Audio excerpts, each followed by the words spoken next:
미 국무장관 토니 블링컨이 북한 미사일 발사는 관심을 끌려는 짓이다 라고 이야기하고 있죠. 그러면서 상응한 결과가 있을 것이다 이렇게 이야기를 했는데, 이게 이제 13일 현지 시각으로 블링컨 국무장관이 CNBC하고 인터뷰를 했던 내용들 중에서예요. 우리는 북한에 대해 아직 어떤 적대적 의도도 없음을 분명히 했고, 북한이 관여할 준비가 됐는지 보기 위해 기다려왔다. 안타깝게도 북한은 우리의 이런 제안에 응답이 없었을 뿐만 아니라 최근 몇 주 사이 목격한 응답은 미사일 시험 재개였다.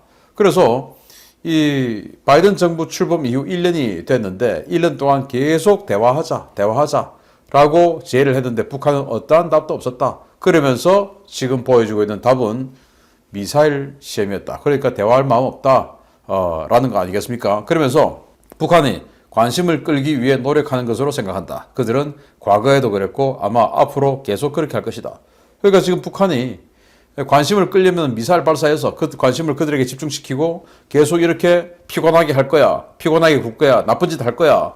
그러니까 이 나쁜 짓 하지 못하게 하고 또 피곤하게 굴지 못하게 하려면은 돈 내놔. 이제 이 짓을 수십 년을 해왔는데 앞으로도 그렇게 할 것이다. 쟤들은 상종 못할 자들이다. 이렇게 얘기하는 것이죠. 그러면서 우리는 동맹과 파트너가 적절히 방어되고 북한은 이런 행동에 대한 영향과 결과가 있다는 것을 확실히 하는데 매우 집중하고 있다. 그래서 자, 이게 뭐 굉장히 점잖은 말인데, 북한이 이런 행동에 대한, 북한이 이렇게 미사일 쏘고 하면 그런 행동에 대한 대가가 있을 것이다. 그 대가가 분명히 있다는 것을 알려주기 위해서 굉장히 우리는 뭔가 준비하고 있다 라고 이야기를 했습니다. 이런 상황에서 북한이 또 미사일 쏴버렸죠. 어떻게 미사일 쐈냐. 이렇게 외무성 담화를 하고 또 쐈습니다. 1월 14일 북한 외무성 대변인이 이렇게 담화를 합니다. 미국은 우리의 정당한 해당 활동을 유엔 안전보장 이사회에 끌고 가 비난 소동을 벌이다 못해 단독 제재까지 발동하면서 정세를 의도적으로 격화시키고 있다. 미국이 우리의 합법적인 자유권 행사를 문제시하는 것은 명백한 도발로 되며 강도적 논리다. 우리는 정정당당한 자기의 권리를 포기하지 않을 것이다. 미국이 기어코 이런 식의 대결적인 자세를 취해 나간다면 우리는 더욱 강력하고도 분명하게 반응하지 않을 수 없다. 그러니까 왜 미국 니들이 우리를 감히 우리는 그냥 단거리 미사일 쏘았을 뿐인데 남조선은 안 쏘냐? 우리는 뭐 그렇게 쏘았는데 왜 그걸 갖고 유엔 안보리 가서 우리를 비난하고 그래? 우리 그러면 더 강하게 반응할 거야. 니들이 또 강하게 하면 또 더 강하게 반응할 거야. 이렇게 하면서 이제 두 발을 쐈습니다. 이번에는 단거리 미사일 두 발을 쐈으니까 다음에는 또 이제 사거리가 좀 더 긴 거, 이제 미국의 레드라인으로 점점 접근하는 것이죠. 아마 나 좀 죽여주세요 하는 그런 청탁을 계속 하는 것 같은데, 정말 이러다가 북한이 맞아 죽을지도 모르겠습니다. 이런 상황에서 왜 그러면 북한 지도부가 강경으로 나올 수밖에 없었을까요? 안팎으로 사정이 있겠죠.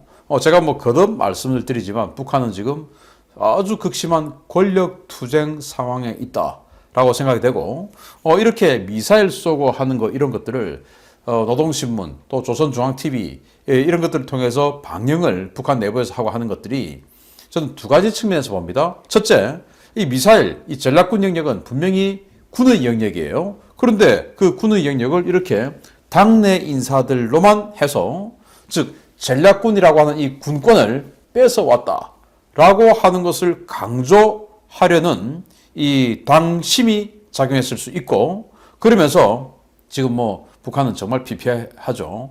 코로나로 인해서 2년이나 지금 뭐 국경을 봉쇄하고 있으니까 아무것도 안 되는 이런 상황인데, 어쨌든 지난 70년 동안 세뇌가 되어 와서 미국은 철천지 원수고 정말 나쁜 놈들이고, 미국은 뭐 사람 머리에다가 뭐 정을 박아서 때려 죽인다 뭐 이제 이렇게 세뇌가 되어 있는 사람들이 북한에는 많이 있으니까 그들 향해서 그래 우리가 미국에게 정 맞아 죽지 않으려고 그래도 이런 거라도 만들었어 라고 보여주고 싶은 측면, 아니면은 야 군 측에서 야 니들 좀 나가. 그래서 개념 있는 북한인들이 야 지금 다 굶어 죽고 있는데 뭐 하는 짓이야. 우리 이제 해외 노동자 갔다 와서 다 알고 있어. 또 휴대폰 가지고 북한 중국 소식 들어서 다 알고 있어.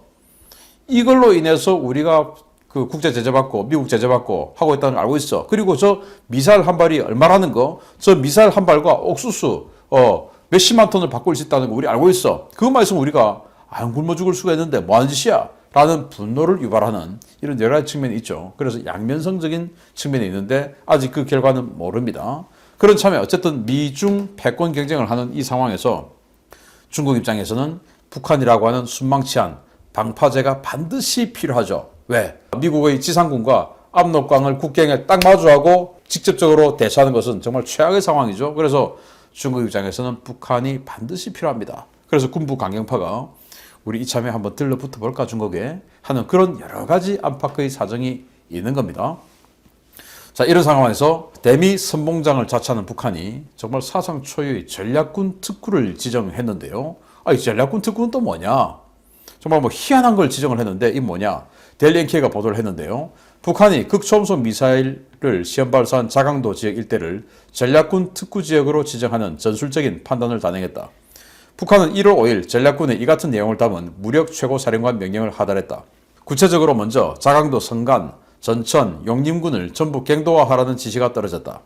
먼저 이 세 곳이 극초음속 미사일과 연관되어 있다는 점이 주목된다. 즉, 북한 당국은 지난해 첫 번째 시험 발사를 감행한 곳, 즉 용림과 실제 운영한 부대, 진천, 그리고 기술 발사 연대가 배치된 곳 성간이죠.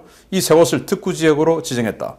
해발 고도가 높고 지형이 복잡한 북방 지역인 자강도 전 지역을 앞으로는 전략군 중심 핵심 발사 기지로 꾸린다는 것이다. 이것이 최고사령부의 계획이다. 전략군 참모부는 남조선과 태평양 작전지역 어느 곳이든 타격 가능한 특구지역이라고 강조하고 있다는 전언이다. 또한 새로운 전략무기 실전 배치에 따른 부대 전쟁 준비 강화에 박차를 가해야 한다는 사상학습도 병행하고 있다. 라는 거예요. 전략군 특구라고 하는 것은 그들끼리만 이렇게 지낼 수 있고 좀 타인들, 다른 분야에 종사하는 사람들, 이런 사람들은 완전히 접근이 차단된 어떤 별천지를 만들겠다는 겁니다. 그리고 이게 이제 자강도의 남쪽 지역에 있는 군 세 곳인데 용림군, 여기는 시험 발사를 했던 이 발사 패드가 있는 곳입니다. 그리고 또 운용 부대, 발사 패드가 있다고 해서 부대가 바로 거기에 주둔한 거 아니죠. 운용 부대가, 즉 전략 미사일을 운영한 부대는 진천군에 있는 겁니다. 전천군에. 그리고 그 발사 연대가 배치된 곳, 뭐 이렇게 해서 만드는 곳, 또 운용하는 부대, 또 쏘는 곳, 이런 것들이 이 세 군에 걸쳐져 있는데 이 세 군 모두가 사실은 지하 갱도화되어서 시설이 다 있죠. 그런데 그걸 이 세 군 전체를 지하로 다 잇겠다 이겁니다. 지금 현재 다 지하화되어 있는데 그걸 다시 지하로 다 이어나가겠다. 완전히 지하 도시를 건설하겠다는 거죠. 아니, 북한이 지금 무슨 돈이 있어서 돈도 없어서 굶어 죽고 있는 마당에 또 이런 대규모 공사를 하겠다는 겁니까? 이거 다 돈 아닙니까? 또 돈이면서 인민들의 피와 땀이죠. 노동력 착취하니까 이런 상황을 하겠다는 건데, 그러면서 이 전략군 특구는 남조선과 태평양 작전지역 어느 곳이든 타격 가능한 특구라고 하는데, 남조선 뭐 그건 당연한 일이고 태평양 작전지역 어느 곳, 그게 뭡니까? 괌, 하와이, 알래스카, 그리고 미국 서부, 이 지역을 타격 가능한 특구 지역이다 라고 지들 입으로 선전을 합니다. 미국에게 야, 우리 여기 지하 기지 잔뜩 만들었는데 이거 이들 서부, 캘리포니아, 샌프란시스코, 샌디에고, LA, 시애틀 다 때려. 하와이 때려. 알래스카 때려. 괌 그건 당연한 거고 라고 지금 광고를 하는 겁니다. 나 좀 때려줘 라고 광고를 하는 것이죠. 자, 그러면 왜 자강도일까요? 이것은 이 자강도 지금 남쪽에 여기인데요. 성간, 전천, 용림이 여기인데 그럼 왜 여기에 미사일 발사 기지를 만들었을까요? 바로 중국의 방공부대가 이 국경 지역에 있기 때문입니다. 중국의 방공군 제19예단 그리고 18예단이 이 지역에 있는데 이 19예단과 18예단은 각각 공이 러시아로부터 도입했던 S-300 PMU 방공미사일 그리고 또 그 PMU를 국산화한 HQ-9 이런 것들을 장비하고 있거든요. 그 S-300 같은 게 사거리가 120에서 150km입니다. 그러니까 국경 지역에 있는 이 중국의 이 방공 예단들의 방공 능력 안에 이 성간, 전천, 용림이 들어가기 때문에 미국이 함부로 들어와서 타격하기가 힘들다라는 그런 이점이 있는 것이에요. 왜? 중국 입장에서는 순망치한 방파제니까 이 방파제 태풍에 휩쓸려 가지 않게 지켜줘야죠. 중국 입장에서는. 그래서 북한이 왜 이렇게 중국의 방공 부대에 의지할 수밖에 없냐. 지난 2017년도에 미국이 B-1B, B-52, 특히 B-52는 이건 1950년대에 만들었기 때문에 레이더 반사 면적, RCS 이런 거 개념조차 없던 시기였죠.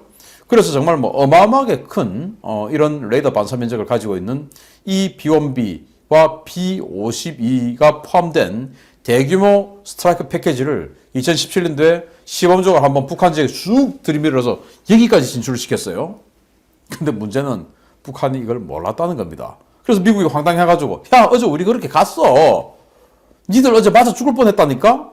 이렇게 알려줬던 적이 있습니다. 아니 이렇게 도발을 하면 상대가 그 도발을 감지하고 겁이 덜컥 나고 반응이 오고 이렇게 해야 되는데 그렇게 아주 대규모 스트라이크 패키지 거기다가 공중급유기 또 MC-130 같은 수송기 MC-130도 얼마나 큽니까? 그런까지 동원해서 정말 어마어마하게 들어갔는데 그래도 북한이 몰랐었습니다. 그래서 이제 그걸 알려주니까 북한이 깜짝 놀래가지고 또 가만 안 있고 이렇게 했던 적이 2017년 화염과 분노 시절에 있었는데 그래서 북한이 이 지역에 쭉 깔아놓은 SA-2 이런 아주 구형 1960년대에 만든 구형 방공 미사일 대공 레이더 이런 것들은 감지를 못하는 거예요. 요격 능력이 없는 거예요. 또 너무나 오래된 거니까 전자제밍에 완전히 취약한 겁니다. 그 전자제밍에 취약하다. 이거는 베카 계곡 전투에서 이스라엘이 시리아 방공 무기들에게 쫙 해가지고 완전히 먹통 만들어 버리고 그냥 일방적인 학살한 거 보면서 우리가 이미 다 알게 됐지 않습니까? 그래서 중국에게 의지하고 싶은 겁니다. 순망치한 서로 지켜줘야 되니까. 그런데 역시나 한패였어요. 국제사회가 이 유엔 안보리에서 1월 10일 날 북한을 성토를 하는데 그 유엔 안보리 상임이사국이 1월 10일 유엔 대북 비난 이 긴급 회의를 하고 나서 그 직후에 중국 외교부 대변인이 1월 10일 날 북한을 옹호하는 발언을 합니다. 역시 똑같은 자들이죠. 발사물의 성질은 아직 더 연구하고 판단할 필요가 있어서 각국은 섣불리 규정하거나 과잉 반응을 해서는 안 된다. 이거 함부로 비난하지 마라 그겁니다. 아니 발사물의 성질은 뭘 더 연구하고 더 어떻게 판단해야 됩니까? 무슨 여기도 불상인지 미상인지 봐야 되는 겁니까? 기가 차는 자들이죠. 현재 한반도 정세가 중요하고 민감한 시기에 있는 만큼 중국은 유엔 안전보장이사회가 긍정적이고 건설적인 역할을 해야 하며 어떤 행동도 한반도의 평화, 안정과 당사자의 대화 재개를 추진하는 데 도움이 되어야 한다고 일관되게 주장해왔다. 그래서 유엔 안보리가 북한의 미사일 발사를 규탄하는 이 비상회의를 한 게 비건설적이다. 그리고 부정적이다 이거예요. 아니 무슨 이게 지금 유엔 안보리 상임이사국입니까? 아니 대만한테 다시 돌려주지 이걸. 그러면서 유관국들은 언행을 신중히 하고 대화와 협상을 통한 쌍궤 병진과 동시 행동 원칙 준수를 통해 한반도 문제를 해결할 수 있도록 나가야 한다. 쌍궤 병진, 동시 행동 이거 뭐냐? 주한미군 철수하고 북한 비핵화하고 동시에 하라 이겁니다. 좀 기가 차는 것이죠. 그러니까 북한은 완전히 우리 편이야 라고 이야기하는 것이고 우리는 원래 이런 놈이야 라고 자신들의 정체를 확실하게 보여주는 것이죠. 중국에게 일말의 기대도 해서는 안 됩니다. 이런 자들입니다. 이런 상황에서 완전히 미국이 열받죠. 그러니까 한국, 미국, 일본 이 3개국 당국자 차관복급 전화회의를 소집했습니다. 1월 13일 날 우리 국방부가 발표를 했는데요. 한미일 3국 국방 고위 당국자들이 13일 오후 전화통화를 하고 북한 미사일 발사 대응 방향 등을 논의했다. 회의에는 김만기 국방부 국방정책실장과 일라이 라트너 미 국방부 인도태평양 안보차관부 마스다 가스오 일본 방위성 방위정책국장이 각국의 대표로 참여했다. 자, 북한이 이제 미사일 이렇게 자꾸 쏘는데 우리 어떻게 대응할까? 우리 이렇게 할 거야. 일본 어떻게 생각하죠? 한국 어떻게 생각해요? 일본이야 미국하고 200% 같은 마음을 하고 있겠죠. 가서 그냥 내일이라도 때려버립시다 라고 생각하고 있겠죠. 한국 어떻게 생각해요? 한국은 아니, 이들 때리려고 하면은 우리 중국한테 이럴 거예요. 또 북한한테 또 알려줄 거예요. 라고 생각하겠죠. 그러니까 한국에게는 이렇게 말해놓고 절대 알려주지 않겠죠.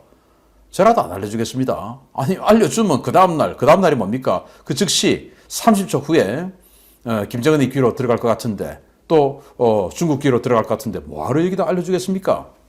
그랬더니 열받은 미국이 이제 이런 사진을 공개를 했습니다. 이게 뭐 제가 뭐 워싱턴 소식통 이렇게 해서 미국의 뭐 어떤 기지에서 뭐가 떴다더라 뭐 이런 것들 하죠. 그 사람들이 저는 뭐 그 미 정보 당국의 지원을 받는 뭐 그런 그레이나 이런 사람이라고 생각합니다. 그래서 미 정보 당국 또는 미 군 당국 또는 미 정부가 직접적으로 우리 이런 거 해 하고 홍보하기 곤란한 것을 그냥 파파라치가 이렇게 했어요 하는 것으로 포장을 해서 자기네들은 알려주고 싶지 않았는데 쟤들이 그냥 자유민주주의 국가에서 표현의 자유가 있으니까 알아서 사진 찍어서 올리네 라고 하는 것을 가장해서 미국이 하고 싶은 이야기를 대신 이 표현을 해주는 사람들이라고 저는 생각을 해요. 안 그러면 어떻게 이런 걸 그 사람들이 단독으로 올립니까? B2 폭격기가 B-61-12 핵 벙커 버스터를 투하하는 사진입니다. 이거는 밑에서 같이 비행기 타고 공군 전용 사진사가 찍어야 되는 그런 장면 아니겠습니까? 뭐 이 지상에 있는 사람이 휴대폰 카메라로 당겨서 찍을 수 있는 장면 아니죠. 또 핵폭탄 떨어뜨리는데 지상에 지금 사람이 있으면 됩니까? 물론 뭐 탄도는 없겠습니다만은 어쨌든 이런 투하 훈련하는 사진을 공개를 했어요. 1월 12일 날 북한이 미사일 쏘고 나서 1월 12일 날 이 훈련을 공개했는데 그러면서 또 1월 11일은 어떤 일이 있었냐? 1월 11일은 인사이드 디펜스를 통해서 이런 기사를 냈었습니다. 약 2년에 걸친 지연이 있었던 공군의 B-61-12 전술 핵폭탄 첫 번째 생산분이 공군에 인도되기 시작했다. 그래서 1월 11일 날 북한이 딱 미사일 쏘고 그리고는 바로 미국이 B-61-12 핵 벙커 버스터 공군에 이제 납품하기 시작했어 라고 보도자료를 뿌리고 그 다음날 워싱턴 소식통이라고 하는 이런 뭐 그냥 네티즌들을 가장해서 일제히 B-61-12 핵폭탄을 B2 스텔스 폭격기가 떨어뜨리는 투하하는 이런 사진을 쫙 뿌렸어요. 그 말은 뭐냐? 하시라도 언제라도 B-61-12 핵 벙커버스터 핵폭탄인데 벙커버스터 뚫고 들어가서 지하에서 터져가지고 지진을 일으켜서 무너뜨려버리는 이런 전술 핵폭탄이죠. 이거를 투하할 수 있다라는 사진을 공개한 겁니다. 우리 오늘 밤에라도 갈 수 있어. 왜? B2야 뭐 지금도 날아다니고 있는 것이고 거기에다가 이제 이거 납품받았고 사진까지 보여줬고 우리 투하 연습도 했어. 그러면 언제든지 마음먹으면 하는 거야. 라는 것이죠. 자, 그렇게 되면 지금 뭐 이렇게 전략군 특구를 만들어서 여기다가 뭐 발사 기지다, 또 제조 기지다, 생산 기지다, 운용 부대다 다 이렇게 클러스터 해서 그걸 또 지하에서 다 연결해서 완전히 거대한 지하 도시를 만든다고 하더라도 핵 벙커 버스트인데 뚫고 들어가서 그냥 지하 자체를 그냥 완전히 그냥 지진 내서 무너뜨려 버리는 것이죠. 그러면은 그들이 기대했던 중국의 19 방공여단, 18 방공여단 뭐 어떻게 됩니까? 모릅니다. B2가 왔다 가는데 어떻게 합니까? 그리고 혼자 갑니까? B2가 강력한 전자전 제밍 이 제머를 동반하면서 가죠.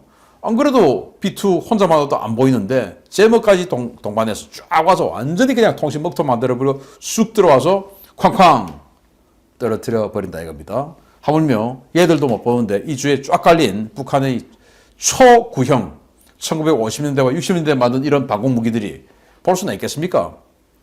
B-52도 못 봤는데 어떻게 B-2를 보겠습니까? 이렇게 해서 니들 한 방이면 끝난다, 죽는다 라는 걸 보여주는 건데 그리고 나서 북한이 또 미사일 2발 쐈죠.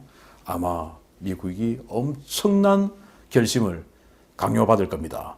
그래서 전략군 특구는 아직 이제 만들겠다라고 했으니까 아직 완공은 전이에요. 그러면은 완공 전이라도 기존 기지 아니면 평양에 있는 핵심 수뇌부 의지를 가진 이 핵심 수뇌부 이거 타격하는 옵션 얼마든지 할 수 있죠.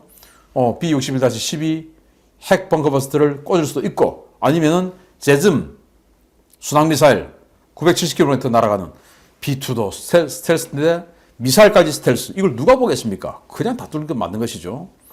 B-61-12도 16발 들어갑니다. B2에. 그리고 제점도 16발 들어가요. 이런 걸 그냥 동해로 쑥 와가지고 때려버릴 수 있다. 왜? 우리 무기고에는 여러 수단이 있어. 그리고 그걸 국무차관이 이야기를 했고 또 국무장관은 우리 지금 북한을 어떻게 대가를 치르게 할 것인가를 아주 면밀히 지금 검토하고 있다라고 이야기를 했죠. 반드시 하겠다 이겁니다. 그래서 모든 수단을 동원해서 경고하고 끝판왕인 B2 스텔스 폭격기 플러스 핵 벙커버스터 폭탄까지 보여준 미국. 계속 이제 북한이 다시 이랬는데도 불구하고 미사일 또 쏘고, 자, 이래서 또 미국이 또 한마디 더 하고, 그럼 2월 달에 ICBM 한번 또 보여주고, 뭐 정말 기대하던 장면이 나올 수 있습니다. 어느 날 갑자기 북한에 큰 일이 생겼다라고 하는 뉴스 속보가 나올 수도 있겠습니다. 정말